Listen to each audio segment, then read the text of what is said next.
Assalamu alaikum, ladies and gentlemen. This is Dr. Maryam from AFBMTC, and I will be moderating the sixth session for today, the session on thrombosis. I would like to begin the session by talk of Dr. Stephen Moll. Dr. Moll has been a faculty member at University of North Carolina in the Department of Medicine and Division of Hematology since 1999, and his clinical focus is mainly coagulation. And his talk today is how I sequence treatment in thrombosis in special scenarios. Thank you very much for the invitation to talk about thrombosis and anticoagulation. And I will talk about special patient populations and the use of anticoagulants. This is my disclosure. I will address a few basics that are relevant for anybody seeing patient with DVT-PE and anticoagulation. Then I'll talk about specifics about DVT-PE and anticoagulation in patients with cancer, and then some other special populations. Along the way, we'll make some take-home points that are shown in orange with red markings. Basics. So on the inpatient service, a question comes up, so-called curbside. And these are quick questions, and we don't typically answer them because inpatients are often more complex, but this was an attempt for a curbside. A quick question: how long would you anticoagulate a 64-year-old with a basilic vein DVT after a phlebotomy stick? And thinking about this, hold on, the basilic vein is not a deep vein. This patient seems to have a superficial thrombophlebitis, and somebody is thinking the patient has a DVT. This is not a rare case. It allows me to make the point that the first thing when we talk about treating a DVT-PE is to define the blood clot. And the basilic vein, which is a superficial vein shown on the left, is at times confused with a brachial vein, which is the main deep vein in the proximal arm. And particularly in cancer patients with central venous catheters, with ports, the clot may happen along the basilic vein, but it may also extend to the brachial vein. So knowing what we're dealing with is important because the superficial vein often is not anticoagulated, whereas the deep vein in the proximal arm is almost always anticoagulated if that can be safely done. And similarly, when we think about treating a patient with a DVT of the leg, we need to be clear about the anatomy. Now, this is self-understood for many in the audience, but the superficial femoral vein, which is the main proximal leg vein, is a deep vein. It's been renamed into femoral vein, but many ultrasound labs still call it superficial femoral vein. And every so often there is a confusion that people think maybe it's a superficial vein, maybe it does not need to be anticoagulated. So really my teaching point is to be clear about the anatomy when we talk about treatment. The other point I want to make as a basic, and this may be self-understood for many too, the report may report what is written here.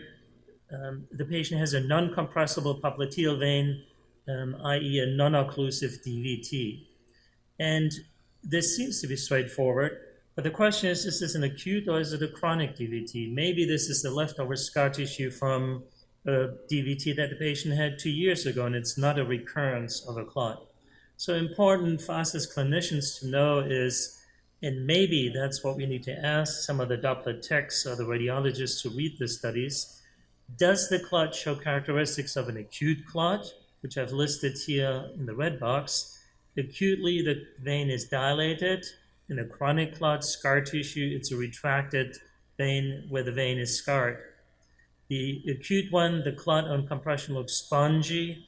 The chronic one, the scar tissue looks firm. And the acute clot looks hypoechoic, i.e. black, and the chronic scar tissue looks hyperechoic. And this may be important to distinguish, does this patient really have a new clot, or is it scar tissue from a previous clot? And then the other point I want to make is about subsegmental PEs. Subsegmental PEs are relatively small. There's always a question, is it a true PE or is it a filling defect from an apparent filling defect from a flow artifact from suboptimal contrast filling. And I highlight for you here an ASH 2023 abstract where 43 patients with a diagnosis of a subsegmental PE were investigated further. 93, the majority of them had anticoagulation for this PE. And a different radiologist reviewed these studies for this particular publication. And in 30% of studies, they were read as negative, i.e., the previous radiologist had thought it was a subsegmental PE. On review, it did not look like a PE. So the anticoagulation may very well have not been appropriate. So always question the diagnosis of PE and review with a knowledgeable radiologist. And in general about radiological studies, we really need to be aware as clinicians of the limitations of the Doppler ultrasound and CTs of the chest when we look for PE. Question the radiology reports, what do they really show? And if there's a question, review the imaging of the Doppler or the CT with the technician and radiologist who is senior. And then a point about risk factors. Now, as oncologists, many of you in the audience see DVT-PEs. We often think about the typical cancer-associated risk factors, the cancer itself, particularly if it's metastatic, the hormone therapy that you may be using for cancer treatment, the chemotherapy, radiation therapy, and the central venous lines. But as we all know, DVT and PE are multifactorial.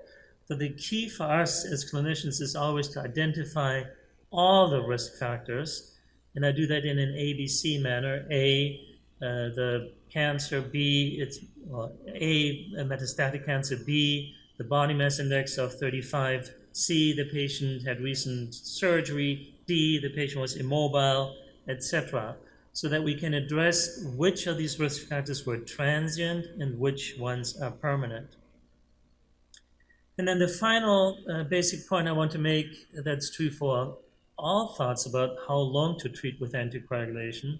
This is really one of the key questions to the hematologist. If a patient has a DVT-PE, how long should we treat with anticoagulation? And what I use is this recurrence triangle. Anybody who had a DVT-PE who comes off anticoagulation has some risk for recurrence. And if the risk of recurrence is low, then I put the patient in the tip of the triangle, the green area. Green is good, narrow area is small risk. That's, for example, the patient with a VTE, venous thromboembolic disease due to a major transit risk factor, hysterectomy or hip replacement. We treat short-term with anticoagulation. And down here in the red zone, broad base, high risk for recurrence, men with an unprovoked clot, and we treat long-term because of the high risk for recurrence. Women with an unprovoked clot have a somewhat less risk of recurrence than men, but still high enough. It's in the red zone, and we treat long-term.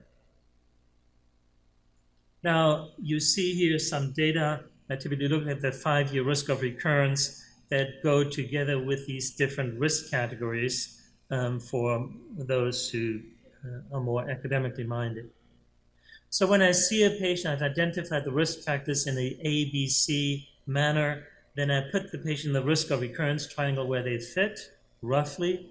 And then that's, for me, the thought, should I treat long-term or short-term? Or is it this intermediate risk for recurrence where we don't quite know what to do and where it becomes more challenging? We may need to use a D-dimer or thrombophilia workup, particularly antiphospholipid antibodies, as further determinants how long to treat.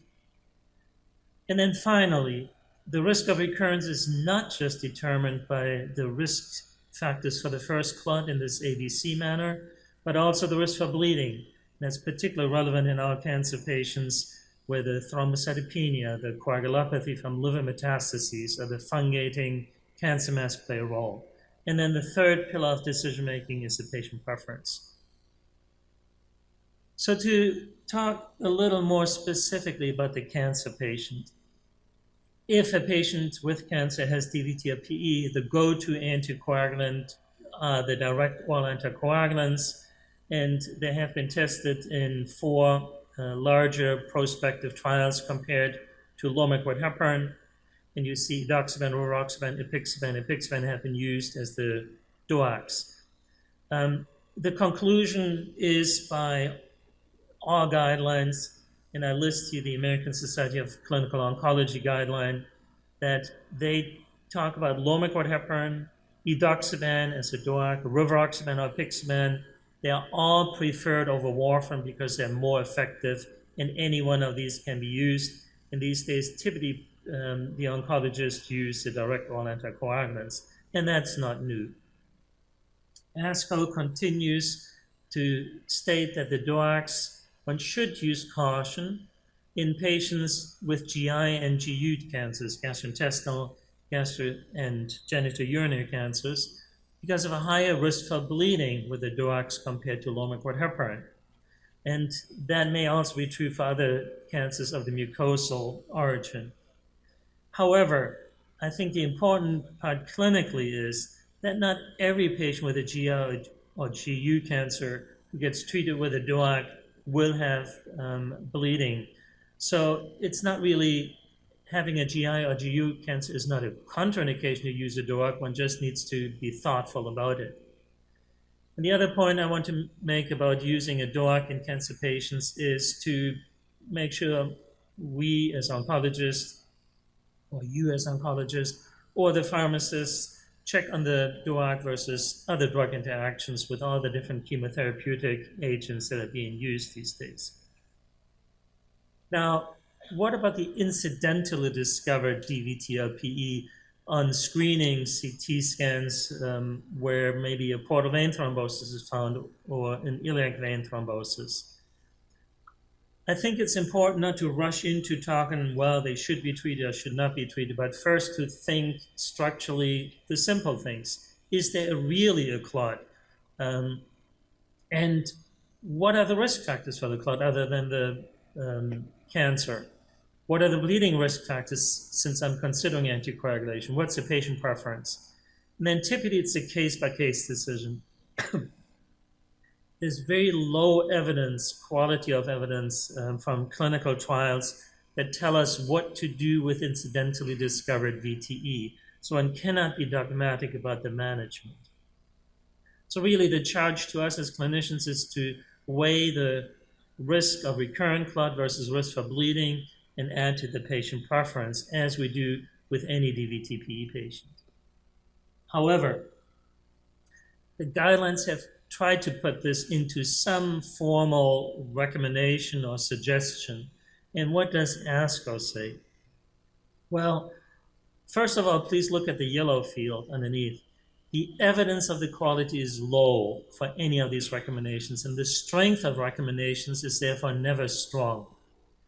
So ASCO states for the incidentally discovered PE or DVT, the patient should be treated in the same manner as symptomatic VTE, i.e., the preference is to think about this patient should be on anticoagulation if that can be safely done and the patient is fine with that. And then the reference, or the second point is an incidentally discovered isolated subsegmental PE. So this is a small PE with the caveats I mentioned earlier, and this needs to be a case-by-case decision, not as straightforward should be on anticoagulation. And then an incidentally discovered splanchnic vein thrombosis. This also needs to be a case-by-case decision, and again, the evidence of the quality is insufficient. Next topic that we are exposed to thrombocytopenia in cancer patients who have a DVT-LPE, and they should be really on anticoagulation for the VTE. I list the two guidelines that talk specifically about what to do when platelets drop down and we would like to give anticoagulation. The NCCN guideline and the ASCO guideline. And they're very similar. They have a little bit of a difference in the platelet counts, and I'll take reference to them. But we typically give full dose anticoagulation all the way down to a platelet count of 50. But once they drop down below 50 and the patient needs anticoagulation, we think about the dose reduction. And the NCCN says dose reduce if the platelets are between 25 and 50, ASCO goes down to 20 to 50, but it's not all that different. And then below 25, because of the high risk for bleeding, no anticoagulation would be given in ASCO that's less than 20. And that's pretty straightforward. However, as a clinician, we also want to know how recent was the VTE. If the VTE is newly diagnosed and it's a proximal DVT or it's a PE, then we want potentially to be more aggressive and we accept some risk for bleeding because there's a high risk for recurrence initially with a DVT-PE if we do not anticoagulate. But we also want to know what are the other bleeding risk factors, not just the thrombocytopenia, but maybe there is liver synthetic dysfunction from metastatic disease, or the patient already has active bleeding. That then also factors into the decision making. ASCO states, takes specific reference to vena cava filters. The role is uncertain. One might think if there is an acute DVT and I cannot anticoagulate, maybe a filter would be good to protect the lung. However, the filter is also prothrombotic.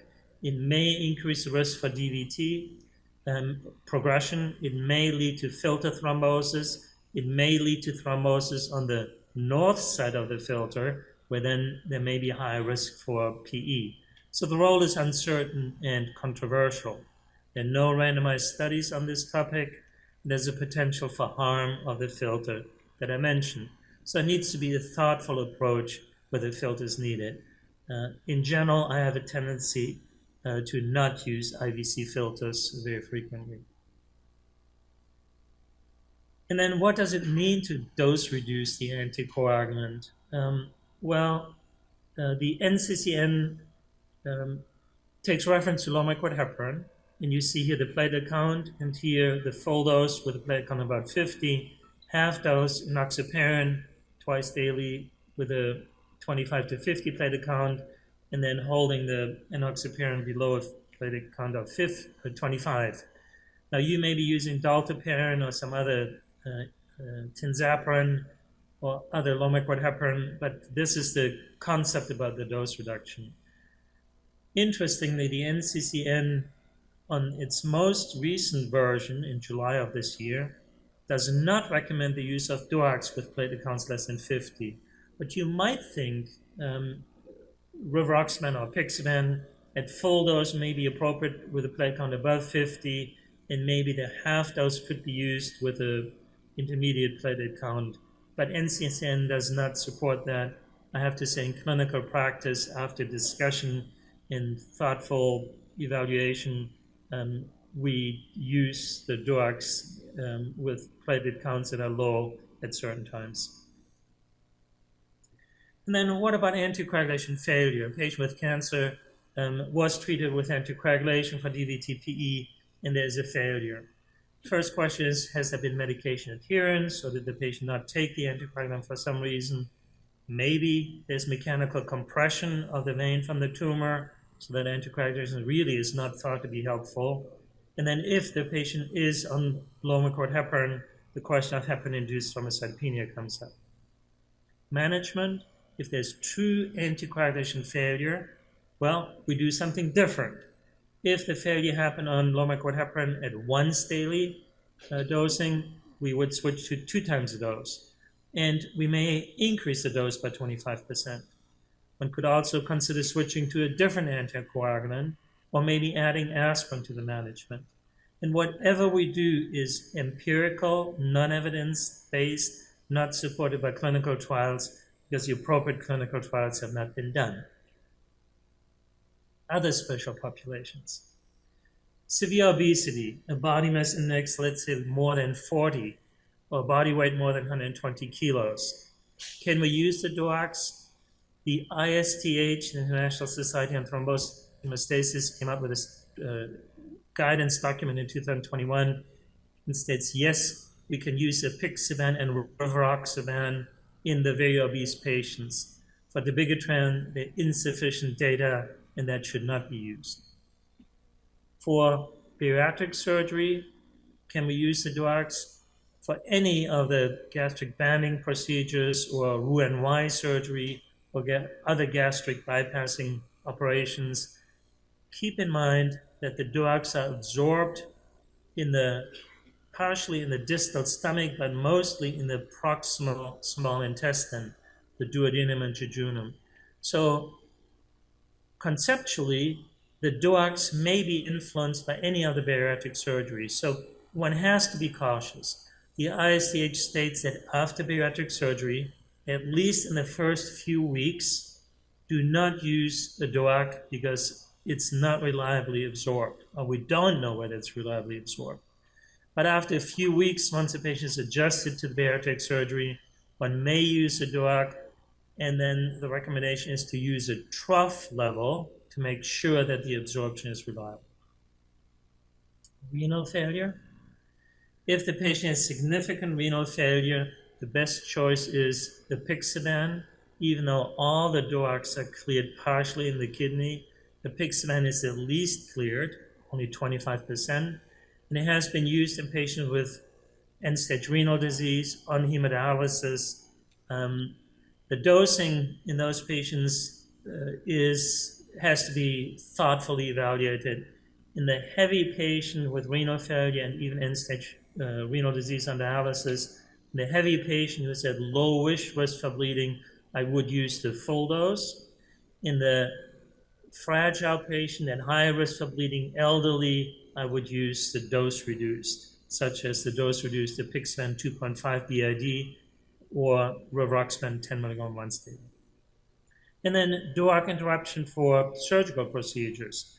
When the half-life is typically 12 hours, roughly, there's some individual spread. And I want to introduce to you one slide of the PAUSE trial with a reference down below. This is a good algorithmic approach how to manage drugs at the time of surgery. Up here with this red arrow, you see this is the day of surgery. On the left are the days before surgery. On the right, the days after surgery. And if the patient is on apixaban or rivaroxaban or dabigatran with good renal function, there's a differentiation between a high-risk surgical procedure and a low-risk surgical procedure.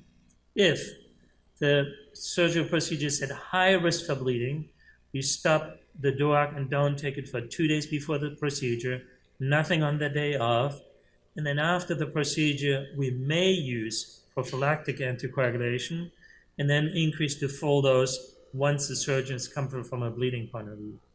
If this is only a low-risk bleeding procedure, we only need to stop 1 day before the procedure, nothing on the day of the procedure, and then restart 1 day after, because the patient will need DVT prophylaxis after the surgeries.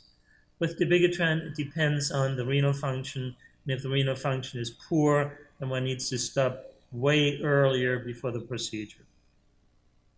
And then finally, antiphospholipid antibodies. I don't know whether you're much exposed to that, but if you are, there are 2 points I want to make, and I only briefly mention them.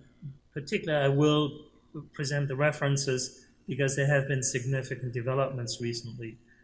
Firstly, it's well established and has been for many years that the only 2 clinically relevant antiphospholipid antibodies that we should be testing and should be paying attention to are the anticardiolipin and anti-beta-2 glycoprotein-1 antibodies, IgG and IgM, not IgA, and the lupus anticoagulant. Some labs test for the other antiphospholipid antibodies, but those are research tools. They do not play a role in clinical decision-making and should not be tested by us clinicians.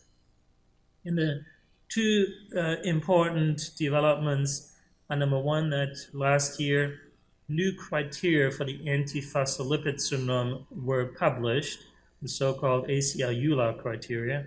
And if you're involved with antiphospholipid syndrome, this is worthwhile looking at because it talks much more in detail about what constitutes antiphospholipid syndrome. And then the second development, and I only briefly want to mention it, is the question that's been raised in antiphospholipid syndrome. Is it safe and effective to use the direct oral anticoagulants, or should these patients be on warfarin? And people have looked at the triple positive patients, anticardiolipin positive, anti-beta-2, glycoprotein-1 positive, and lupus anticoagulant positive, and found that if one uses a direct oral anticoagulant versus warfarin in randomized trials, 4 trials, the DOACs have a high failure rate with a high rate of stroke. So the warfarin is more effective. And therefore, in 2024, the appropriate recommendation in somebody who is truly triple positive for antiphospholipid syndrome, that patient should be treated with warfarin. The question has come up, this is also true for single and double positive individuals, and those data are not completely clear. There's a trend towards a higher failure rate for the DOACs, but there are several caveats about these studies that are really worthwhile knowing if one treats these patients. It's not a straightforward shot. These single and double positive patients should also be treated with warfarin. So to summarize the antiphospholipid antibodies in one slide, the IgM may be less important than IgG. We as clinicians should know the lupus anticoagulant interpretation, as anticoagulants can lead to falsely positive tests can be transiently positive, etc.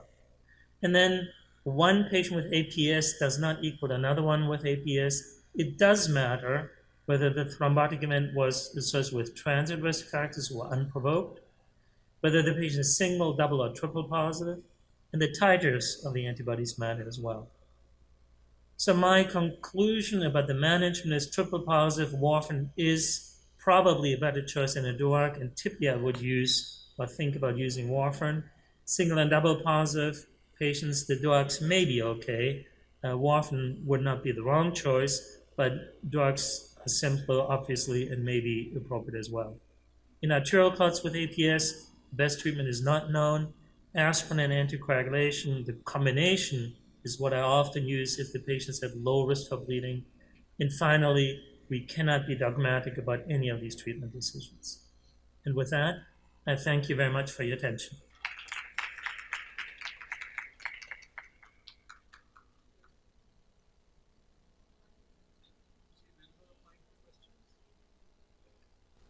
Thank you, Dr. Moll, for the wonderful talk.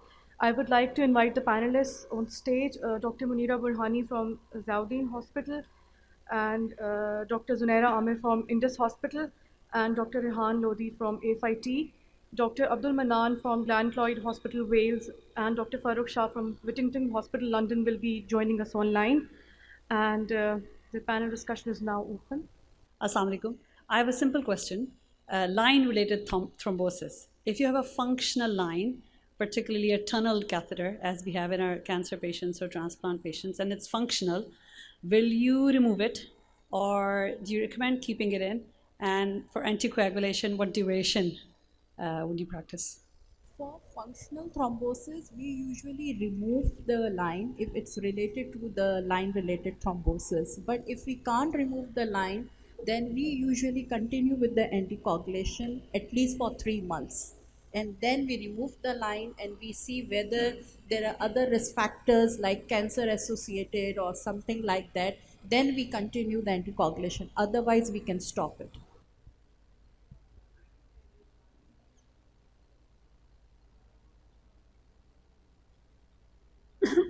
Dr. Manan, can you hear us? And Dr. Shah, what is your comment on that? So, Dr. Shah speaking. So what I would really like to say is that I totally agree. Sometimes you cannot remove the line. It's essential for chemotherapy and various other things. But there are really important challenges with regards to duration of anticoagulation. So I would, for as long as the line is in, for sure the patient should continue anticoagulation. One of the other things that is a real risk, and I see a lot of this in patients after the lines have been removed, is that there's a very high risk of superior vena cava residual thrombosis, and patients get features of SVC obstruction with facial neck congestion, all of these kind of things.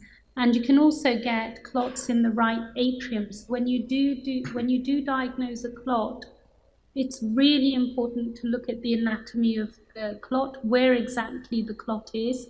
Is it in the right atrium or not? Because that is actually going to impact on your management decisions, and we would, and also what therapeutic anticoagulation agent you're going to use. If there's a clot in the right atrium, we should definitely be going with low molecular weight heparins, rescanning the patient by echocardiograph regularly, and removal of the line as soon as the clot has reduced to a point where it's actually safe to remove the line. So being trigger happy with pulling out a line when there's a clot in the right atrium is very likely to cause very significant problems in those patients.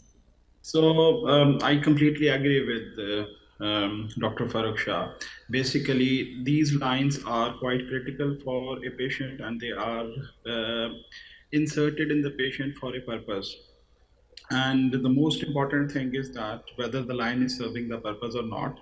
Second important thing is where is the clot, because sometimes some clots are around the sheath of the line, and which could reflect like the normal response of a vein in which they are, and some clots definitely they are on the, I will say that the proximal end of the line, which are which can spread and can go into the main veins or even into the heart, as Dr. Shah mentioned. If the line is working and the patient needs the line, then I think we'll prefer to keep the line by keeping a close watch on the patient. And in case like there is no clot related complication, that like clot has not spread into the heart or involved the superior vena cava, in that case, yes, when the line's purpose is out and we can safely remove the line, we can remove it. And otherwise we need to continue anticoagulation. Line related thrombosis, if we keep the line in, we should always be very vigilant, because there are chances of PE as well. Because Yes. some clot may dislodge and later it can be lead to a PE. So it is very important, when there is a line related thrombosis, we should be very vigilant, and if we can remove the line, it's better, but if we can't remove the line, we should be very vigilant because of the PE risk. The question basically raised here was tunnel versus non-tunnel lines, and like there are totally two different dynamics. Tunnel lines definitely like they require some expertise to insert and require expertise to remove, and it is sometimes becoming a bit laborious task, and there is a greater risk of clot dislodgement in case of a tunnel line versus the simple PICC lines, which are basically inserted on the bedside of the patient, and usually their clots are quite frequently we see here, because we frequently use the PICC lines in our cancer day units, and we have never recommended pulling them out just based on the identification of clot. But yes, duration of anticoagulation is variable. It is like ranging from 6 weeks to 3 months, or sometimes it requires that if the patient is having a cancer and requires a treatment, then maybe prophylactic anticoagulation can be continued in those cases. Can I just add, because Pakistan does have a lot of thalassemia patients, thankfully most of them don't need central lines, but if they are having a central line put in preparation for transplantation, intensive chemotherapy, prior to the transplant, it's really important, or intensive inhalation before the transplant. I think it's really important to remember these patients are very highly prothrombotic.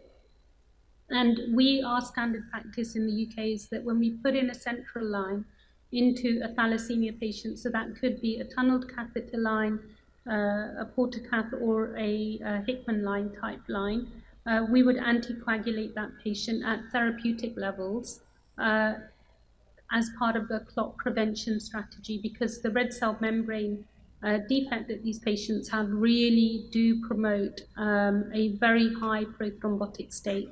So if you do have anything to do with thalassemia patients approaching transplant with tunneled lines, it's safer to go with therapeutic anticoagulation rather than risk SVC obstruction and clots in the right atrium. My experience with clots in the right atrium are entirely related to thalassemia patients who've been splenectomized.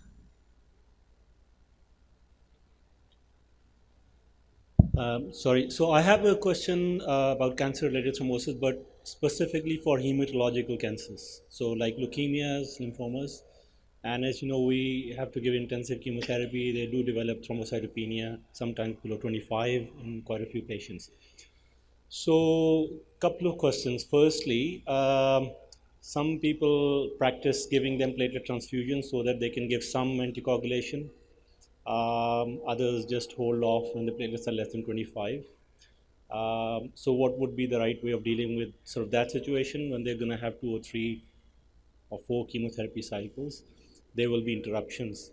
And secondly, what would be the duration of anticoagulation? Would it from achieving a CR, for instance?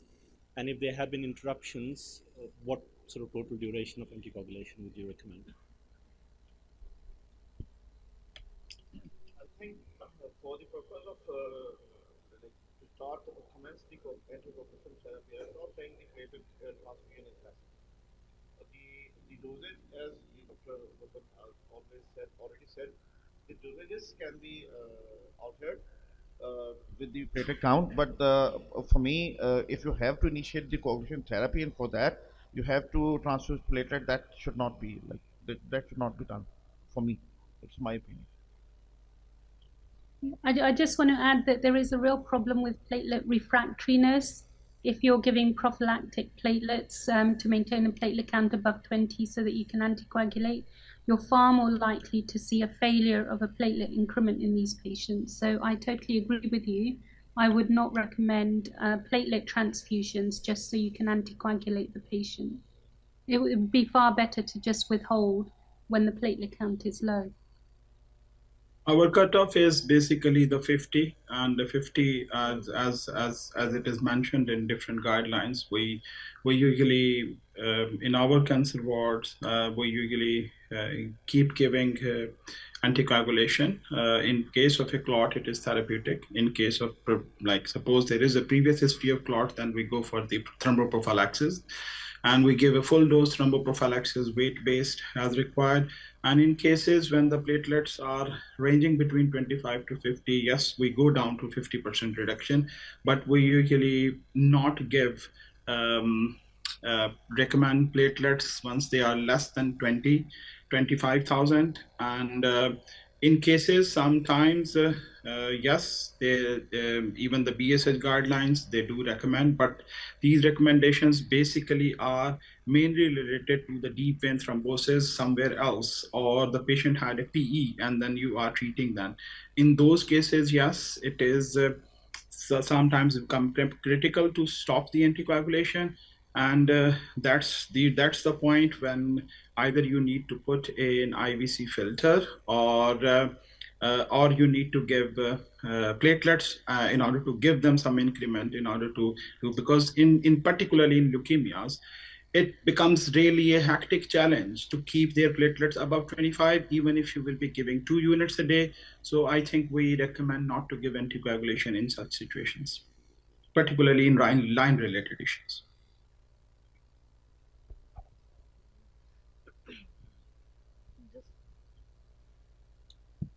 So I've got a question to the panelists, and that is, in end-stage renal failure, what is the usual anticoagulation apart from warfarin, which can be used or you use?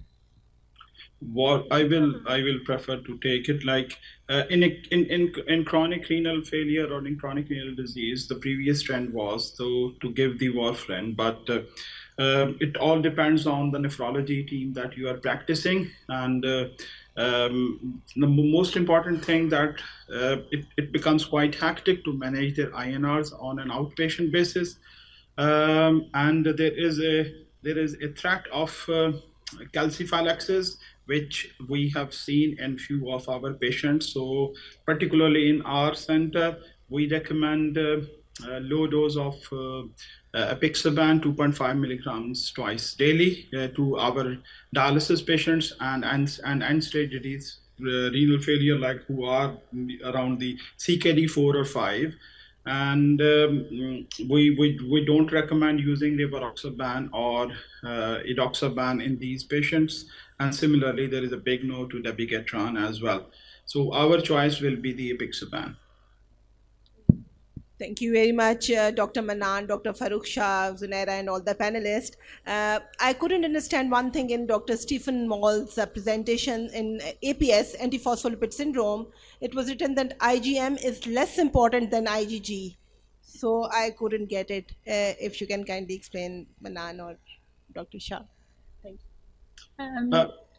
Yes, you Dr. go, Shah, Dr. please. Mannan. No, you go, Dr. Mannan. Yeah.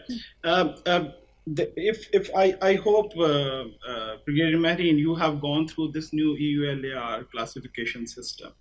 Basically, the association of blood clots with IgM is in if you go and look into the data, is less as compared to the IgG type of the anticardiolitins or with the beta 2 glycoprotein 1. So they have, this question was like, we are, I think, or receiving it on a daily basis, considering that the IgM is high, and what we should be doing. This is totally carrying a dubious significance. So if you look into the table in the EULAR criteria's new, they have given it a score. And the IgM is given a less score. And in that criteria, you need to have at least a score of 6, including like 3 in the in one category and the 3 in the other category.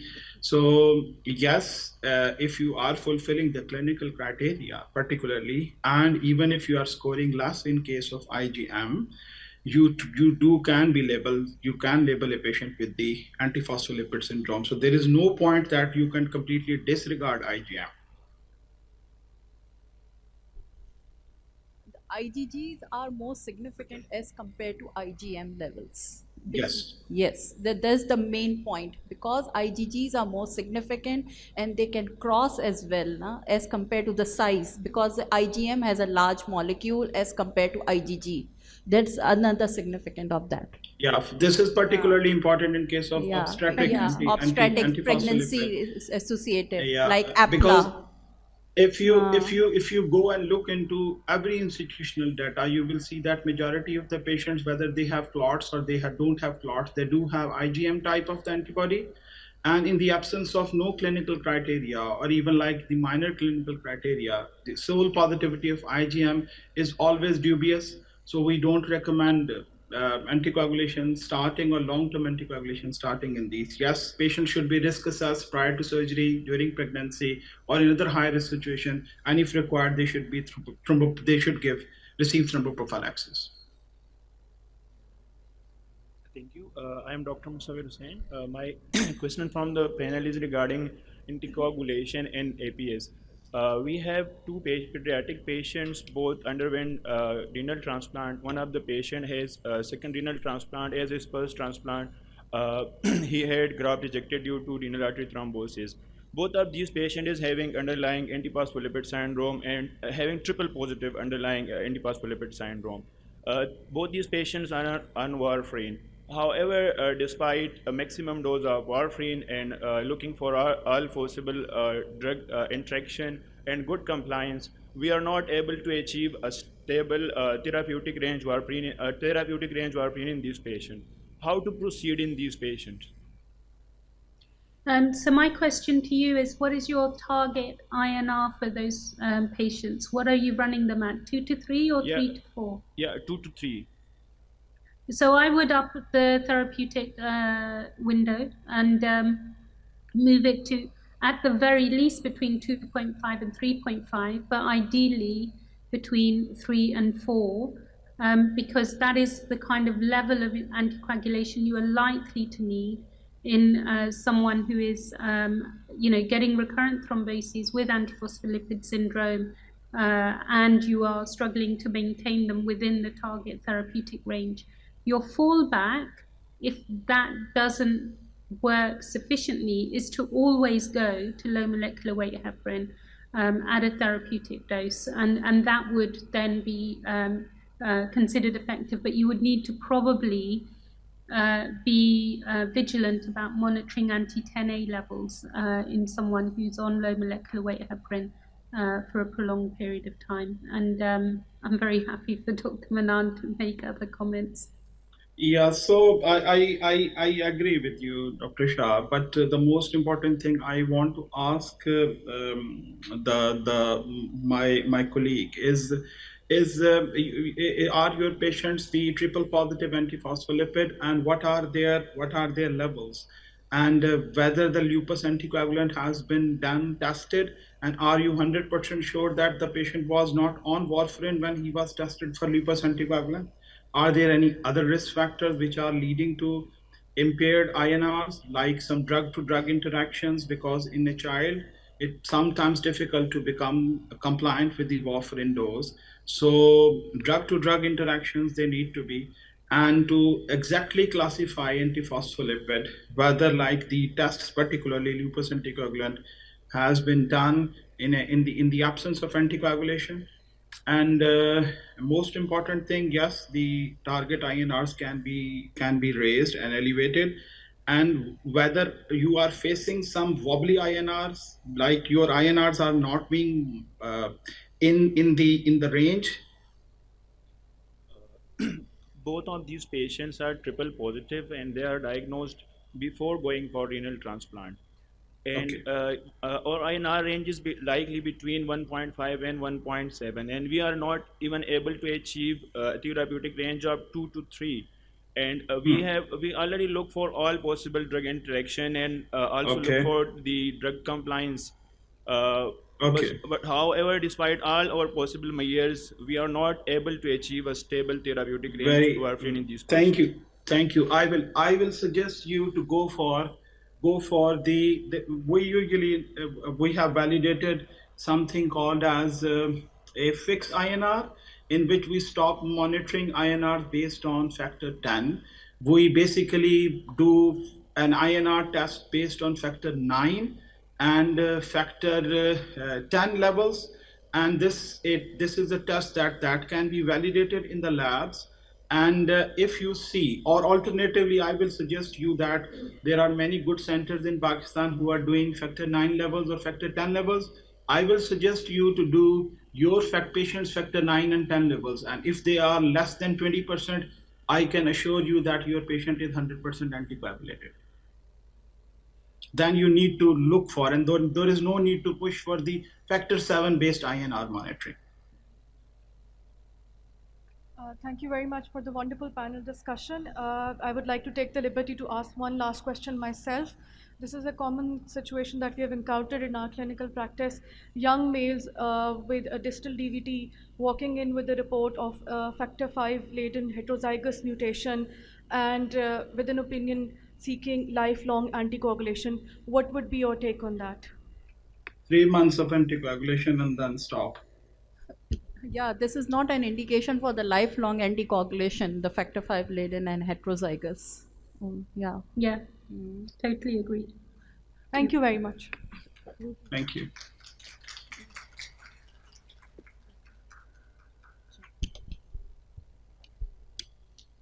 Thank you very much, everyone. So there are few announcements to make. First of all, after the lunch break, we'll be having a talk by Dr. Shavana Kamran on cytogenetics, and then there will be an exciting session at 2:30, in which different team of residents would be competing in a quiz.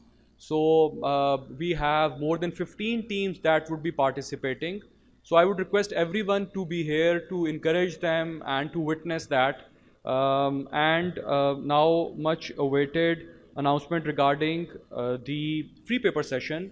So it was the first time that consultants, the junior consultants who normally do not get representation, had a session on free paper. So we had some wonderful presentations, and our jury included Dr. Ayesha Iftikhar. He is actually director bone marrow transplant, Shifa International Hospital. Dr. Syed Waqas Imam Bukhari, he is director transplant in Shaukat Khanum Memorial Cancer Hospital. Dr. Nigat Shehbaz, who is a senior consultant at Armed Forces Bone Marrow Transplant, and Dr. Shahzad Sarwar, who is working at Gumbert Institute of Medical Sciences. So it was a tough competition. So I would request Major General Pervez to please come on the stage to give souvenirs to award winners. So I would request General Pervez to come on the stage. And this award is actually sponsored by Hope. Hope, we know, is always very supporting, and it was the brainchild of Hope, led by Dr. Khurram. Hope, we know, stands for Hematology-Oncology Physicians of Pakistani Ethnicity. So the third prize goes to Ms. Rameen from National University of Medical Sciences.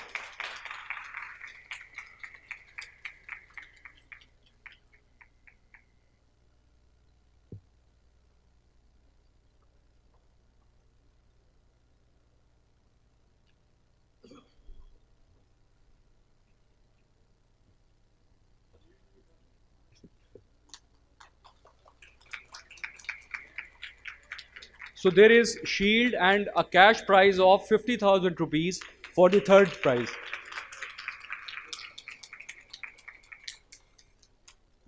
The second prize goes to Dr. Wasim Shahani from National Institute of Blood Diseases.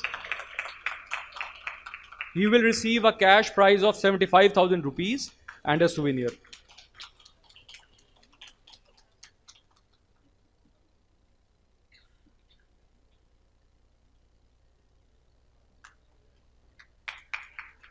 There was a very close competition between third and second prize. The third prize winner had 25 marks.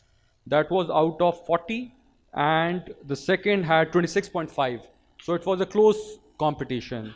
And the first prize goes to Dr. Ahmad Akram from AFBMTC. And he had secured 31 marks out of 40. And he will receive a souvenir and cash prize of 1 lakh rupees.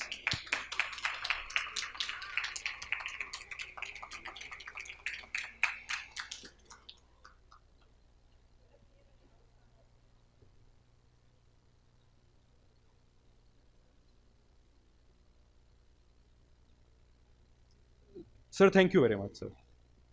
Now we'll proceed for lunch break, and after lunch break, there is another very important session that is first time done by PBMT as per Director of Major General Pervez. So it is data management session.